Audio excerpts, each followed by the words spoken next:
Hello दोस्तों, स्वागत है आपका अपना चैनल ऑब्जेक्टिव वाला 10th से 12th। अगर आप भी चाहते हैं बिहार बोर्ड में 95% 2023 की परीक्षा में लाने के लिए तो आज की इस वीडियो को ज़रूर देखें।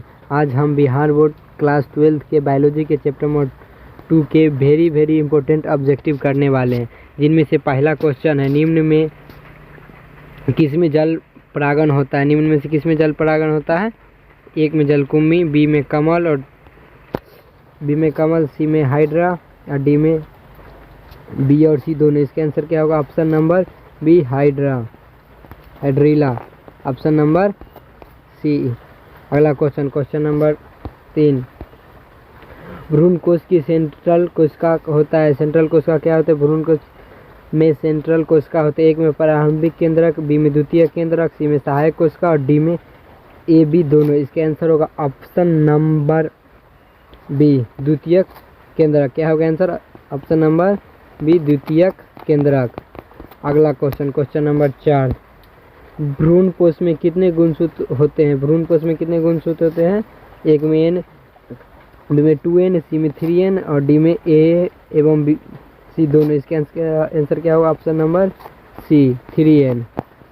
भ्रूण कोश में कितने गुणसूत्र होते हैं? 3n। अगला क्वेश्चन, निषेचन क्या है? निषेचन क्या है? एक में अंडा तथा नर न्यूक्लियस का संयोजन, बी में अंड तथा सेकेंडरी न्यूक्लियस का संयोजन और सी में अंड तथा सिनेर्जी का संयोजन और डी में इनमें से कोई। इसका आंसर क्या हो? ऑप्शन नंबर ए अंड तथा नर न्यूक्लियस का संयोजन। निषेचन क्या है? अंड तथा नर न्यूक्लियस का संयोजन। अगला क्वेश्चन नंबर 6, स्तनधारियों के शुक्राणु के मध्य भाग में क्या पाया? स्तनधारियों के शुक्राणु के मध्य भाग में क्या पाया जाता है? एक में केंद्रक, बी में राजधानी, सी में माइटोकॉन्ड्रिया और डी में सेंट्रियोल। इसका आंसर होगा option number C mitochondria, option number C. स्तनधारियों के मध्य भाग में क्या पाया जाता है? माइटोकॉन्ड्रिया। शुक्राणु के मध्य भाग में माइटोकॉन्ड्रिया। इनमें से किसका पुष्पासन खाया जाता है? इनमें से किसका पुष्पासन खाया जाता है? एक में शरीफा, बी में सेब, सी में नारंगी और डी में लीची। इसका आंसर होगा ऑप्शन नंबर सी नारंगी। नारंगी का क्या खाया जाता है? पुष्पासन। क्वेश्चन नंबर 8, परागकण होता है। एक में अगुणित, बी में द्विगुणित, सी में त्रिगुणित और डी में चतुर्गुणित। इसका आंसर होगा ऑप्शन नंबर ए अगुणित, ऑप्शन नंबर ए अगुणित। अगला क्वेश्चन नंबर 9, किसमें परागकण का निर्माण होता है? किसमें परागकण का निर्माण होता है? एक में परागकोश, बी में बत्रिकाग, सी में तंतु और डी में पॉलन सैक। इसका आंसर होगा ऑप्शन नंबर ए परागकोश में। अगला क्वेश्चन नंबर 10, परागकोश संबंधित है। परागकोश संबंधित है। एक में परागकण निर्माण सेना में, बी में परागकण विकास में और डी में पुष्प कलिका के खुलने से। इसका आंसर ऑप्शन नंबर सी पुष्प कलिका के खुलने से। परागकोश किससे संबंधित है? पुष्प कलिका के खुलने से। अगला क्वेश्चन, काइजमा किस अवस्था में बनता है? काइजमा किस अवस्था में बनता है? एक में समसूत्री कोश का विभाजन, बी में ए माइटोसिस कोश का विभाजन, सी में अर्धसूत्री कोश का विभाजन। इसके डी में इनमें से कोई नहीं। इसका आंसर क्या होगा? ऑप्शन नंबर सी अर्धसूत्री कोश का विभाजन। क्वेश्चन नंबर 12, परागकण का बाह्य चोल बना होता है। परागकण के बाह्य चोल किससे बना होता है? ए में पैक्टोसेलुलोज, बी में लिग्नोसेल्यूलोज और डी में स्पोरोपोलिन और डी में परागकीट। इसका आंसर होगा ऑप्शन नंबर सी स्पोरोपोलिन। अगला क्वेश्चन नंबर 13, परागकण का अंतःचोल बना होता है पैक्टोसेलुलोज का। ऑप्शन नंबर ए।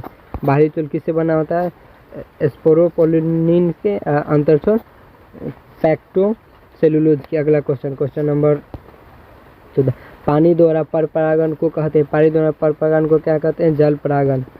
क्या कहते हैं? जल परागण, ऑप्शन नंबर बी। अगला क्वेश्चन नंबर 15, युग्मक बनने की क्रिया को क्या कहते हैं? युग्मक बनने की क्रिया को क्या कहते हैं? एक में अंड जनन, बी में युग्मक जनन, सी में कायिक विभाजन और डी में इनमें से कोई नहीं। इसका आंसर क्या होगा? ऑप्शन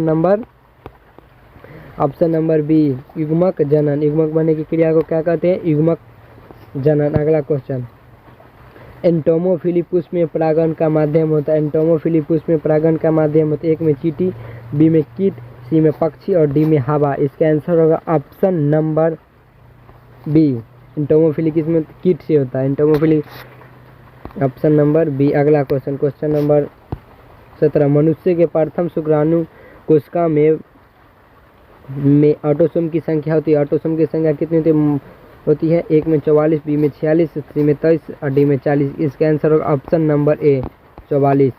प्रथम शुक्राणु कोशिका में कितनी होती है? 44, ऑप्शन नंबर ए। अगला क्वेश्चन नंबर 18। अंड समुच्चय बना होता है। अंड समुच्चय किससे बना होता है? एक में अंड कोशिका से, बी में सहायक कोशिका और सी में दोनों ए और बी और डी में प्रतिव्यंग्यता कोशिका। इसका आंसर होगा ऑप्शन नंबर सी। अंड कोशिका, सहायक कोशिका दोनों, ऑप्शन नंबर सी। एक अर्धसूत्री कोशिका विभाजन में कितने नर युग्मक बनते हैं? एक अर्धसूत्री कोशिका विभाजन में कितने नर युग्मक बनते हैं? एक में 4, बी में 1, सी में 2 और डी में 8। इसका आंसर होगा ऑप्शन नंबर ए 4, ऑप्शन नंबर ए। अगला क्वेश्चन नंबर 20। निम्न में कौन सा कीट भक्षी पौधा है? कीट भक्षी पौधा है। इसका आंसर होगा ऑप्शन नंबर सी, ए और बी दोनों, ड्रोसा नेफ्थैलिस। अगला क्वेश्चन नंबर 21। टैपेटम का कार्य क्या है? टैपेटम का क्या कार्य? एक में सुरक्षा, बी में पोषण, सी में शोषण और डी में उपयुक्त सभी। इसका आंसर है ऑप्शन नंबर बी, पोषण, ऑप्शन नंबर बी। आधुनिक भ्रूण विज्ञान के जनक है। आधुनिक भ्रूण विज्ञान के जनक कौन है? Von Baer, option number D. अगला क्वेश्चन नंबर 23। एंडोस्पर्म द्वारा किसे पोषण दिया जाता है? एंडोस्पर्म द्वारा किसे पोषण दिया जाता है? एक में बीज को, बी में फल को, डी में एंडोस्पर्म को और डी में भ्रूण को। इसका आंसर होगा ऑप्शन नंबर डी, भ्रूण को। पीडीएफ के लिए टेलीग्राम से जुड़े लिंक नीचे दिया गया है। अगला क्वेश्चन नंबर। आवृत्तबीजी में निषेचन होता है। आवृत्तबीजी में निषेचन होता है। आवृत्तबीजी में कहाँ निषेचन होता है? भ्रूण कोश में। अगला क्वेश्चन। परागथैल किसमें पाया जाता है? परागथैल किसमें पाया जाता है? एक में परागकोश में, बी में पुष्पासन में, सी में अंडाशय में और डी में दलपुंज में। इसका आंसर होगा ऑप्शन नंबर ए, परागकोश में। अगला क्वेश्चन नंबर 26। मादा पुष्प का निम्नलिखित में कौन सा भाग है? मादा पुष्प का निम्नलिखित में कौन सा भाग है? एक में जयांग, बी में पुमंग, सी में पुंकेसर और डी में परागकण। इसका आंसर होगा ऑप्शन नंबर ए, जयांग। मादा पुष्प में निम्नलिखित कौन सा भाग है? जयांग, ऑप्शन नंबर ए। अगला क्वेश्चन नंबर 27। निम्नलिखित में कौन सा नर पुष्प का भाग है? निम्नलिखित में कौन सा नर पुष्प का भाग है? एक में जयांग, बी में पुमंग, सी में स्त्री केसर और डी में अंडाशय। इसके आंसर ऑप्शन नंबर बी, पुष्य पुरुष और पुष्य पुमंग। इसके आंसर ऑप्शन नंबर बी। अगला क्वेश्चन नंबर 28। परागकोश एक 4 कोशिकीय संरचना होती है जिसमें 4 कोनों पर क्या समाहित रहते? परागकोश एक 4 कोशिकीय संरचना होती है जिसके चारों कोनों पर क्या समाहित रहते हैं? लघु बीजाणु धानु, ऑप्शन नंबर 1, लघु बीजाणु धानु। अगला क्वेश्चन नंबर 29। परागकोश के बाह्य चूल में सुस्पष्ट द्वार या रंध्र को कहते हैं? परागकोश के बाह्य चूल में उपस्थित द्वारक या रंध्र को कहते हैं जिससे मतलब भोजन, ऑक्सीजन मिलता है, उसे क्या कहते हैं? जनन छिद्र। उसे क्या कहते हैं? जनन छिद्र। अगला क्वेश्चन।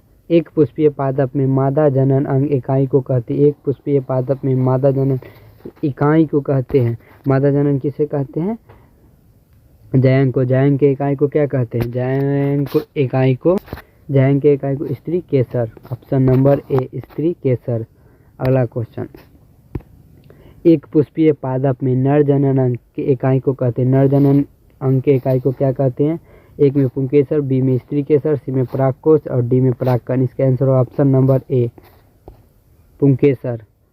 पुमंग की इकाई को क्या कहते हैं? पुंकेसर, ऑप्शन नंबर ए। अगला क्वेश्चन नंबर।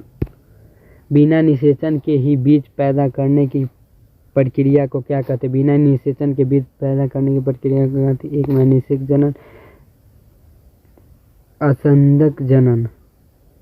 बिना निषेचन के ही बीज पैदा करने की प्रक्रिया को क्या कहते हैं? एक में असंजनन, बी में परागण, सी में त्रिशल्यन, डी में अन्य। इसके आंसर ऑप्शन नंबर ए। अगला क्वेश्चन। निम्न में कौन सा आभासी फल है? निम्न में कौन आभासी फल है? ऑप्शन नंबर डी, सब। सेब, अखरोट, स्ट्रॉबेरी सब होगा आभासी फल। अगला क्वेश्चन नंबर 34।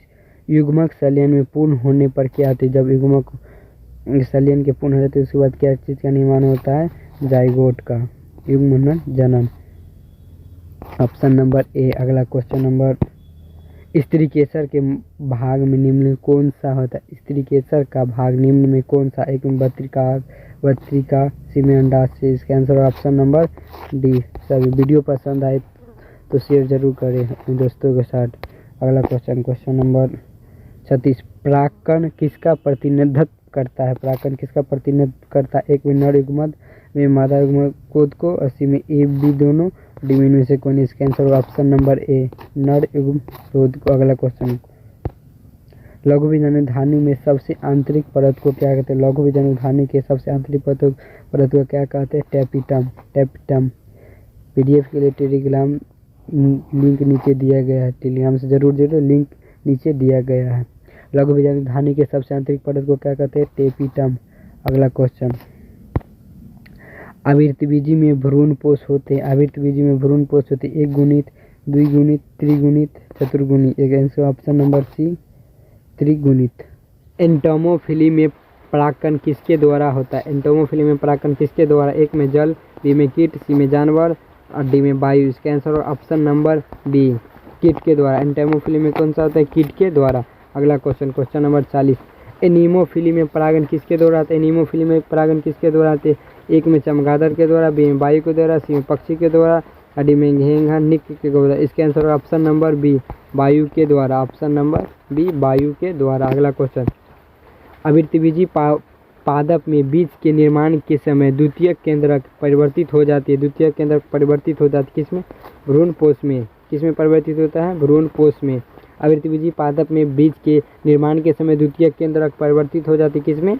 भ्रूणपोष में। अगला क्वेश्चन नंबर 42, परागकण किसकी विशेषता है? परागकण किसकी विशेषता है? एक में ब्रायोफाइटा एवं आवृतबीजी, बी में टेरिडोफाइटा एवं आवृतबीजी, या सी में आवृतबीजी अनावृतबीजी और डी में आवृतबीजी एवं कवक। इसका आंसर होगा ऑप्शन नंबर सी आवृतबीजी एवं अनावृतबीजी। अगला क्वेश्चन नंबर 43, परागकोश भित्ति में इनमें कौन सा नहीं होता है? परागकोश भित्ति में इनमें से कौन सा नहीं होता है?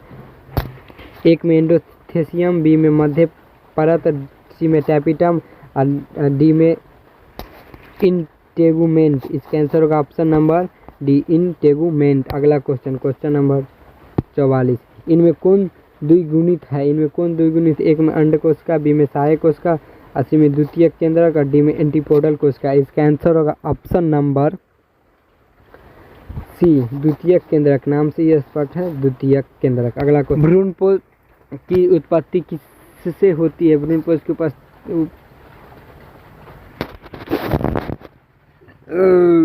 पूरा करवाएंगे। भ्रूणपोष की उत्पत्ति किसमें होती है? एक में प्रकनली में, बी में लघु बीजाणु में, सी में लघु बीजाणु धानी से और डी में गुरु बीजाणु धानी से। इसका आंसर होगा ऑप्शन नंबर डी गुरु बीजाणु धानी। अगला क्वेश्चन नंबर 40, एनाट्रोप्स बीजांड होता है। एनाट्रोप्स बीजांड होता है एक में सीधा, बी में उल्टा, सी में गोल और डी में वक्र। इसका आंसर ऑप्शन नंबर बी उल्टा। यदि परागकण एक ही पौधे के दो पुष्प के बीच हो तो इसे क्या कहते हैं? Gymnogamy. Option number B gymnogamy. अगला क्वेश्चन, किसी परागकण का बाहरी स्तर निम्नलिखित में से किस प्रतिरोध पदार्थ से बनी होती है? किस प्रतिरोध पदार्थ से बनी होती है? स्पोरोपोलिन। Option number C. अगला क्वेश्चन नंबर, द्विनिषेचन का परिणाम है। द्विनिषेचन का क्या परिणाम है? एक में बीजपत्र, बी में बीजांडकाय, सी में भ्रूणपोष और डी में भ्रूण। इसका आंसर होगा ऑप्शन नंबर सी भ्रूणपोष। अगला क्वेश्चन, आवृतबीजी में सबसे सामान्य प्रकार का बीजांड है। आवृतबीजी में सबसे सामान्य प्रकार का बीजांड क्या है? Anatropous. Option number C anatropous. अगला क्वेश्चन लास्ट है इस चैप्टर का, परागकणों में विशेषकर कौन सा विटामिन होता है? एक में विटामिन बी, बी में विटामिन ए, सी में विटामिन डी और डी में विटामिन सी। इसका आंसर होगा option number A vitamin B. Video पसंद आई तो लाइक शेयर सब्सक्राइब जरूर करें। अगर आप इसी तरह से वीडियो चाहते हैं तो मेरे चैनल को जरूर सब्सक्राइब करें।